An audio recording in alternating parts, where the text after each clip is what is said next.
یہ وہ زید ہیں کہ پورے قرآن پاک میں صرف ایک صحابی کا نام ہے، فلما قضا زید، سورہ احزاب میں یہ زید ایک صحابی کا نام آیا ہے۔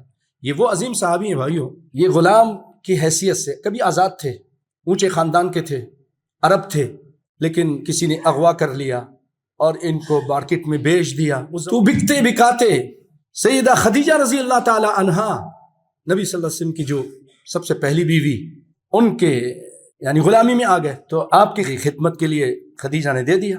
اب ان کے باپ اور ان کے والد اور ان کے چچا تلاش کرتے ہوئے عرب میں ادھر ادھر، پتہ چلا کہ مکے میں ہمارا بیٹا موجود ہے۔ یہ پیسے لے کر آ گئے کہ اپنے بیٹے سے ملے اور رسول اللہ سے ملے۔ ابھی آپ نے نبوت کا اعلان نہیں کیا تھا، نبوت سے پہلے کی بات ہے کہ یہ ہمارا بیٹا ہے تو ہم اس کو لینے آئے ہیں، تو آپ ہمیں دے دیجئے۔